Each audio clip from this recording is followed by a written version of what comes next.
My name is Chris, but my friends call me Oak. My day-to-day grind is working as a marine biologist.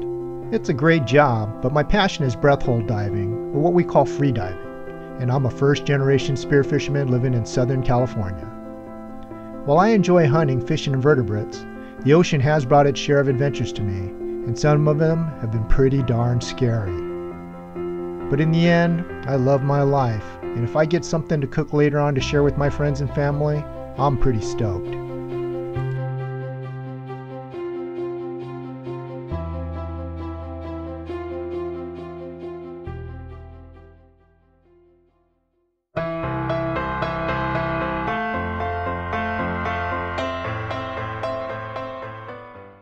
Warning: freediving and spearfishing is a very dangerous sport.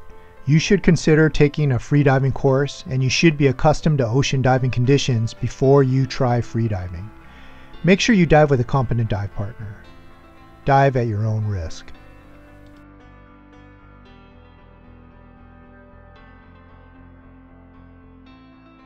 So let's take a look at our freediving gear for bug hunting. One of the things you're going to need day or night is going to be a good light. The light on the far right, that's one of the Princeton Tech lights. I used to use those all the time. They are great lights. They're a little bit bulkier, and they require, I can't remember if it's 4C batteries. It lasts a long time.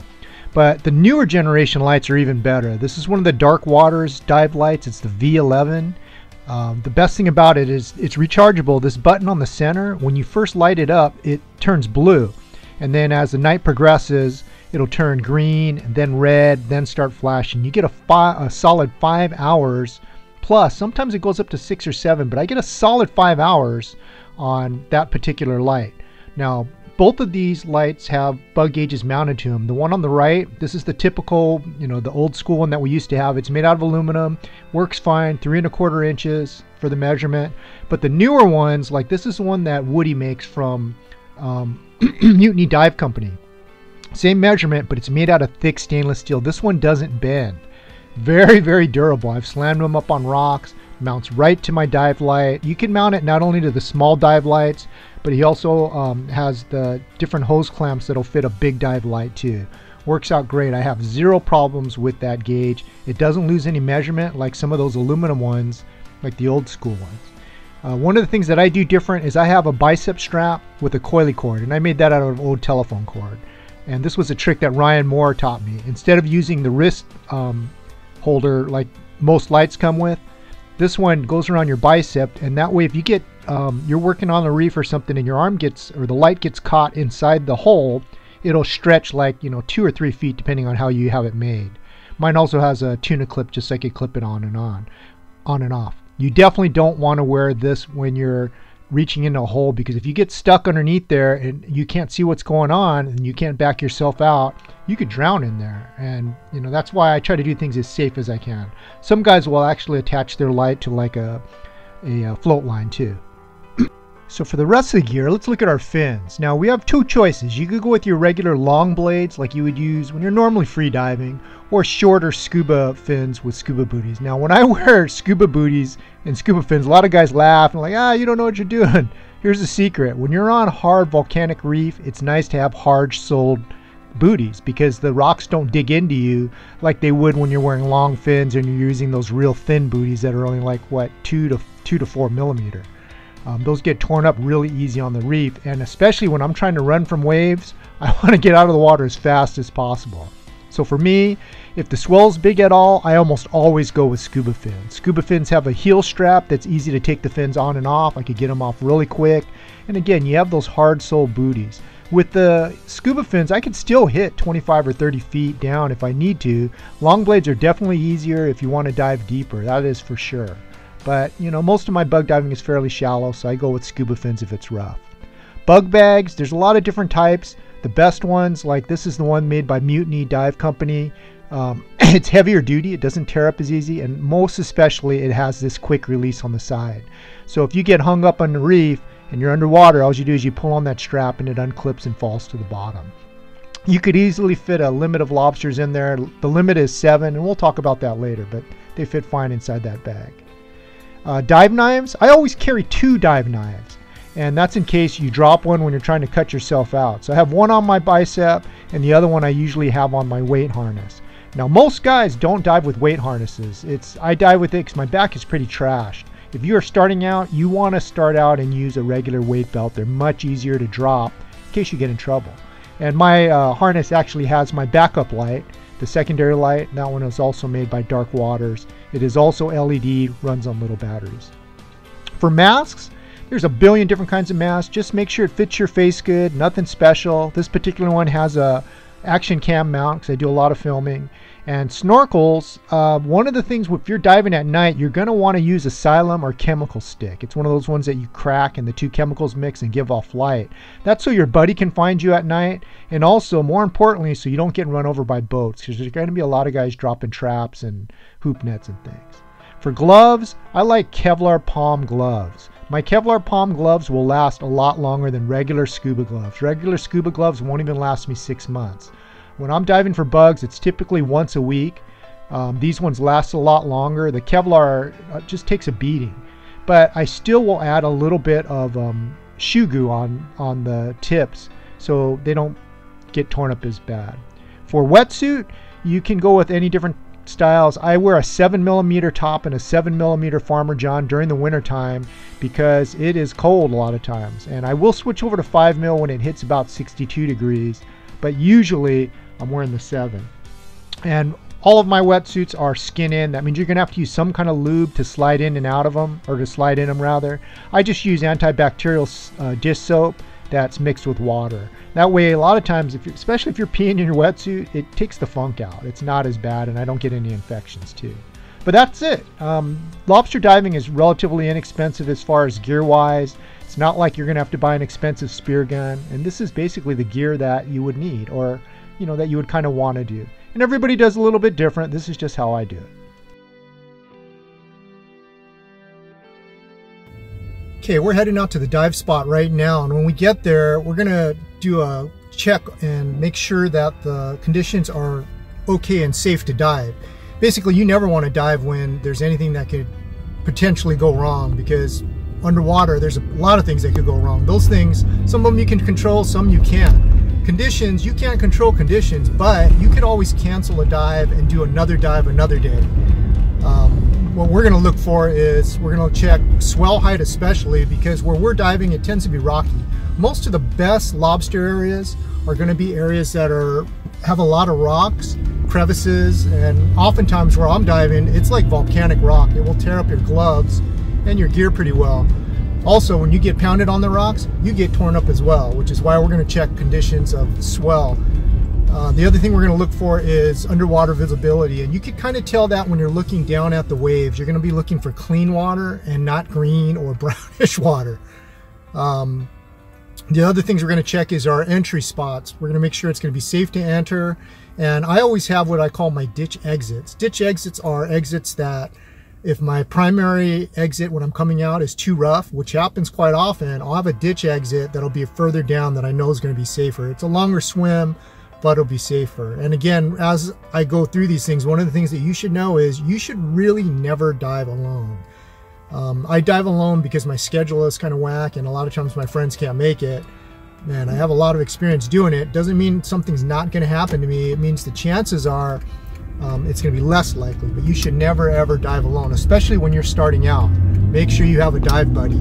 You should also be doing dives during the day rather than at night, because at night you have to pretty much know every single move that you're going to need to make. And during the day, it's easier to figure these things out. It's easier to figure out how to get untangled in the kelp.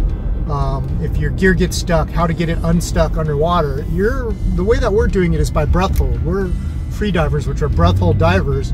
You're limited to that breath hold. That breath hold is not very long, and if you've been down for a while or you're struggling, it is even shorter. All right, now we're going to read the water conditions, and what we're going to do is we look at our dive site and we're checking for a lot of things. One of the things we're checking is swell, the size of the waves. This is particularly not a good day to dive because the swell looks like it's about maybe 3 foot or so, and it's short period. The period is the time between each of the waves that come through. We're also going to look at it, and we're checking out the visibility. As we kind of get closer and look in, we could tell when the waves crash what the visibility is going to be like. And this particular time, it's fairly clear. We're looking at maybe 10 feet. Could be better. If it's blue water, that's what we really want. That'll be like 25 foot of water. The other thing we look at is look at all the white water coming in. When you see that, you know it's going to be a rough entry or exit, and you're going to get pummeled on those rocks if you don't time it correctly. Now look at this dive site. The period is a little bit closer together, but look at that size of that swell. In fact, when I took this, there was a guy surfing. We're looking at 5 foot, short period, green water. This is not a good dive site. And this final one, this is perfect. We could see that the swell is small, maybe 1 foot, 2 foot tops. And look at the watercolor. It's blue. So we know that it's going to be good viz. This is what we're looking for a surf entry.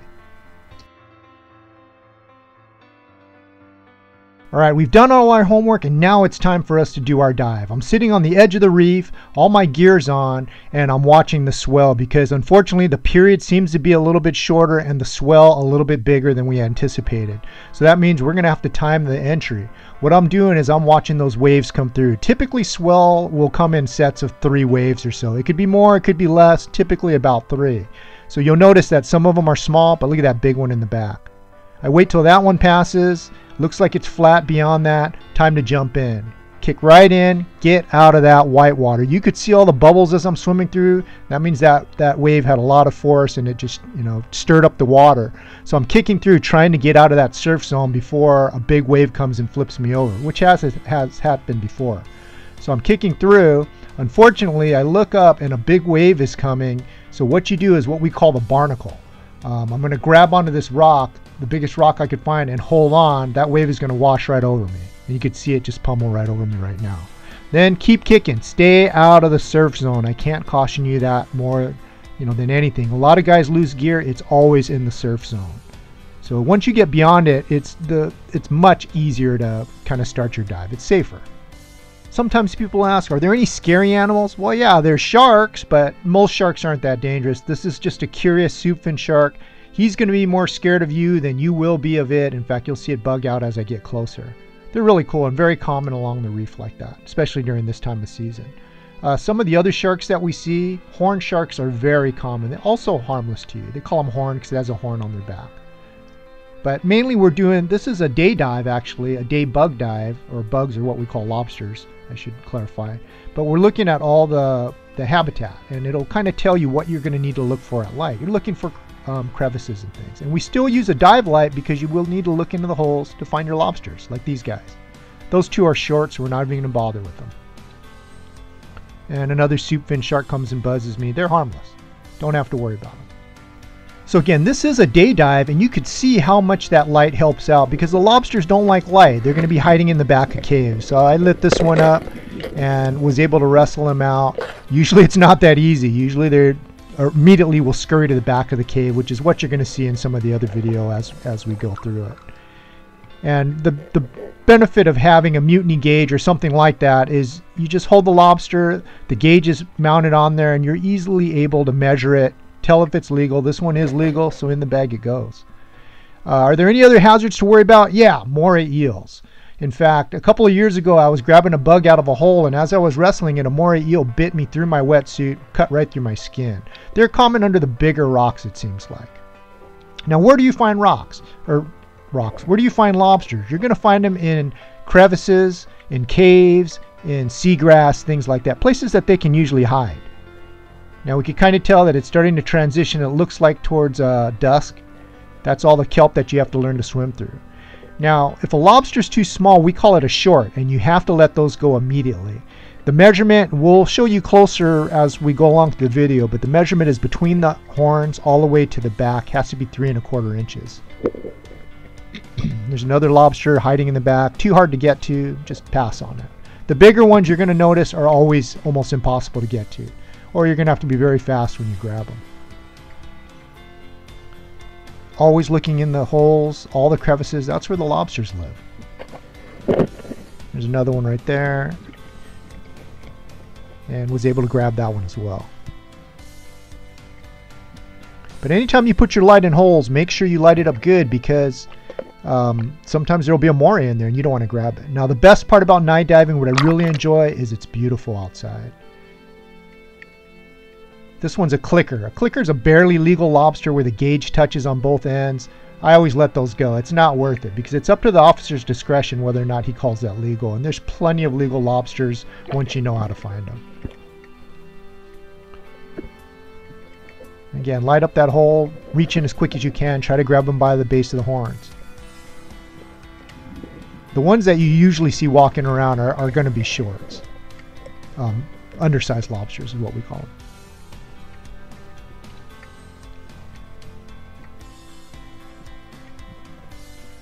Now when you watch this video, you're going to think, wow, there's a ton of lobsters all over this spot. That's because this is kind of like the highlights out of maybe 6 or 8 dives. Normally you don't see that many lobsters on one dive unless you found a really great place. And again, the lobsters you see running around, most of those are going to be shorts. It's the bigger ones that are hiding in the reef that are going to be legals.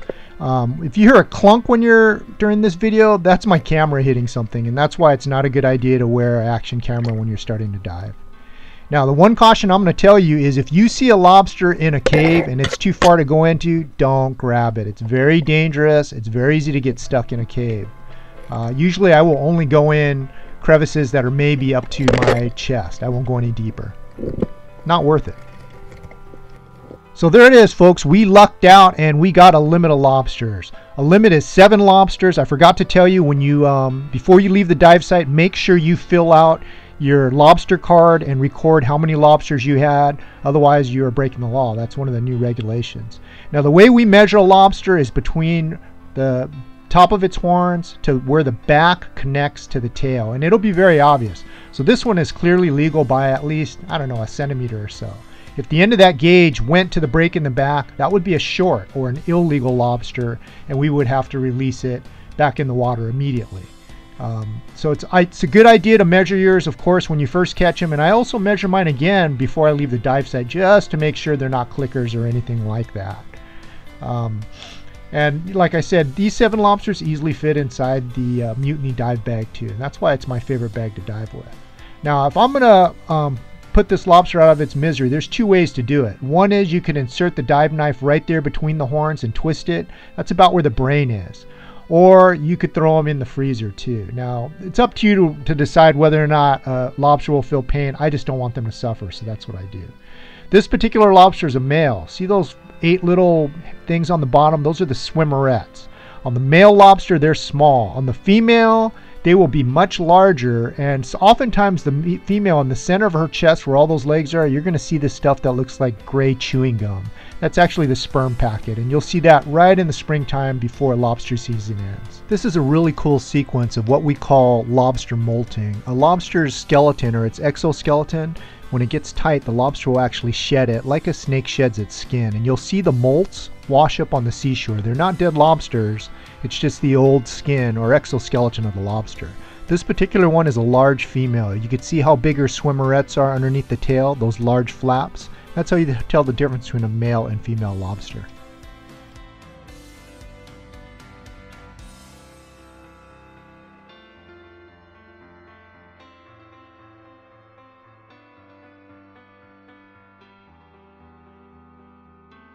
So we're getting ready to prepare this lobster for cooking, and again, just a real quick reminder, when you're measuring the lobster, you take your gauge and you're measuring it between the horns and where the back connects to the tail. It's kind of where that hinge portion is there, and the easiest way to do it is take your measuring gauge, stick it right between the horns, and make sure that the lobster, the break in the back, is bigger than where that hole or the measurement is between. And you have to release them unharmed in the water, and you can't bring them ashore basically when you're measuring them.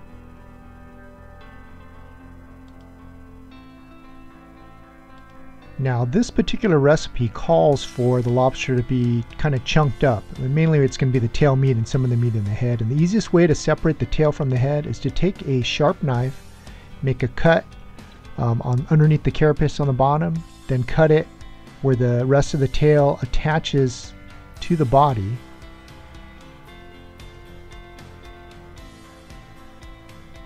And then you simply just grab it, and once everything's cleared like that, you grab it and kind of pull, and it'll just pop right out. And to get the head separated, we're going to take the knife and run it underneath the legs. And you could easily see this when you flip your lobster over. You'll see it. You'll see a little like a portion where it attaches the two together. And you run the knife all the way down on both sides, and then it kind of just pops up like as if it was hinged up near the head. So I'm going to do it on one side. I'm cutting on the other side. This lobster is not going to feel any pain. I froze it. It's frozen and dead. And then the top just pops up like that. You can see there's two big dollops of meat right there that you would normally lose if you were throwing that head away. And I'm going to pull that out and prepare that with the meat as well. So now that we have all that meat out, including the two chunks that are right here in the head, we're going to split the tail and get the meat out of the tail. And the easiest way to get the meat out of a tail is using a pair of sharp kitchen shears. Not scissors, they'll break. But these are kitchen shears, like poultry shears, and you just put it in there and kind of zip it all the way up, flip it over, and cut through the back as well. And the shears will kind of cut like you're cutting through cardboard almost. And that is by far the easiest way to remove meat. When you're cutting it, if you try to use it even with a sharp knife, there's a chance that knife could slip off that hard back portion and cut your hand really bad too. So this is just a sample of what the tail meat looks like. Actually, this piece is from underneath the head that I separated like I showed you how. The tail meat, I use the scissors or kitchen shears to cut through the shell, and then I'm just going to cut it in little chunks because we're going to grill it inside the pan. And then we chop it up into small pieces. Like when I say small, I'm talking about a little under 1 centimeter cubed. And I sprinkled a little bit of garlic salt on it. And because I like garlic so much, we're also heating up a pan of olive oil. I'm going to put about a teaspoon of garlic in that as soon as that oil gets hot. Then let that garlic get pulled out in the oil for, I don't know, maybe about 15-20 seconds. And then we're going to add the lobster to it. So one of the problems with lobster is it's such a delicate type of meat that if you overcook it, it gets tough easy. And that's what happens a lot of times when you do it on the barbecue. When you cube it, it's very easy to control the heat. So we're just kind of stirring it in that garlic and olive oil until it turns from being that clear color to a solid opaque. Actually, a little bit before then would be better because it's going to be hot enough that it will continue in cooking once we pull it off the stove. And in the other pot, we've got our pasta boiling, and it was just regular dried linguine. And I usually, once it comes to a boil, it takes about 10 or 12 minutes, and I'll continually bite it until it's al dente, and it'll be ready. So we're going to keep cooking this, and we're not taking it off the grill or off the stove until it is completely done. And I'm actually going to reduce the heat a little bit because otherwise that garlic that was in there will start to burn.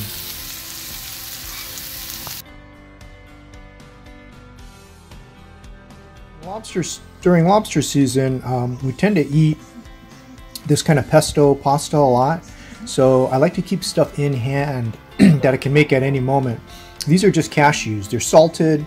They're already cooked. But you can usually use other stuff like unsalted too, and I actually prefer unsalted, but this is what we had. Usually I'll put these up in a little blender and kind of chop them up into small pieces, but today I'm just going to smash them up and get them into crumb size, because cashews taste very similar to pine nuts, which you'll find in a lot of pestos. Those pine nuts are hard to keep on hand. They're a lot more expensive too. And this is about 3 tablespoons of cashews.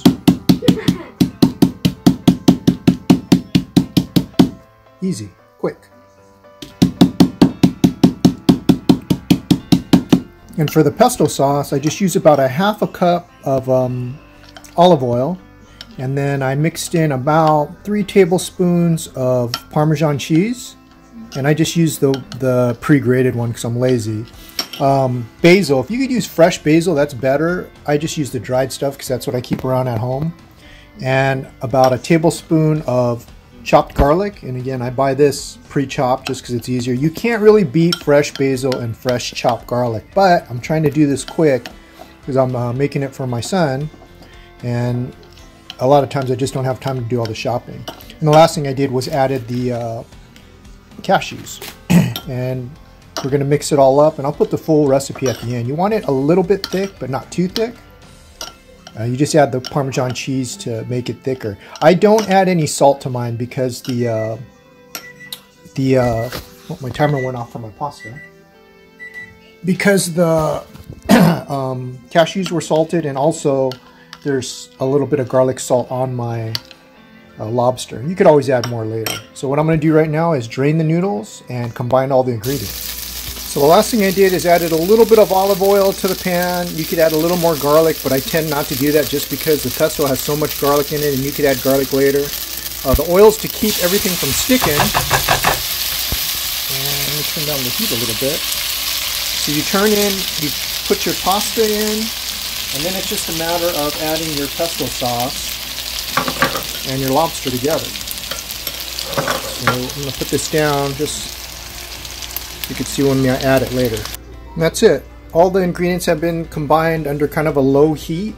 I just stir it together just to get it all combined with the pesto sauce.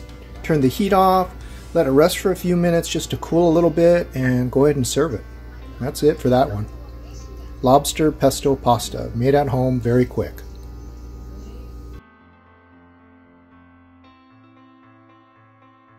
The other way we're going to do this is we're going to do a lemon pepper lobster recipe that's super easy. It's just basically butter, lemon pepper. But a lot of people wonder, how do you cut a lobster in half and without making a mess and without cutting your finger off? Shears. A decent pair of kitchen shears, not regular scissors. They got to be shears, stainless, and you just basically cut it right down the middle, and it's like cutting cardboard almost. And the meat will stick together in the tail because that's where most of the meat is. So I'm just going to take a knife and finish cutting it through. Just like that. And you can see it has split in half. Then we're going to go ahead and remove the guts. This is all the guts in the head area there, as well as this is the sperm packet, and it'll be on both sides. I think I talked about this before, but the sperm packet goes through the legs. So we're going to go ahead and remove all that right now and get it ready to go inside the oven. So I split the lobster in half, took all the guts out. Remember, the guts are always in the head. The tail is all meat. And this is one of the things I wanted to point out is when you're tailing a lobster, you're only eating up to about here. So you're missing a lot of the meat that's in the thorax and the head too. So this is a good way to use pretty much the entire lobster. Then I melted some butter, about a quarter cube for both lobsters. And once it was melted, you spoon it over all the meat. And then you just sprinkle it with lemon pepper and Italian seasoning. Dried Italian seasoning is what I use. The last thing is sea salt. So we sprinkle all those things together. We're heating up the oven right now, and when it gets to 475, we're going to put it in for about 15 minutes or so. I'm going to keep checking it at the 10-minute mark, and then I'll pull it out when we're all done. So I checked these at 10 minutes and they weren't done, and then I checked it at 12 minutes and they are done. So the way that you tell when lobster is cooked is if you insert a fork, you could kind of pull it to the side.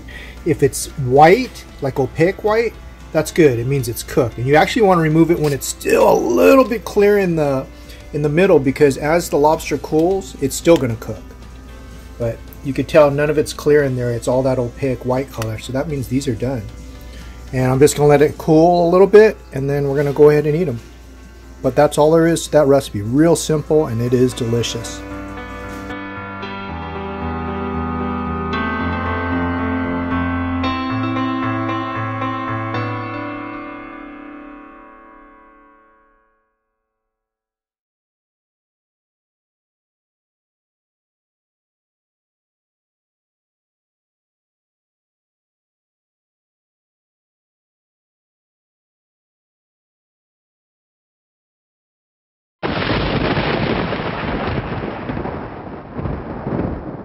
Say, when I grow up, I'm going to be a diver just like you.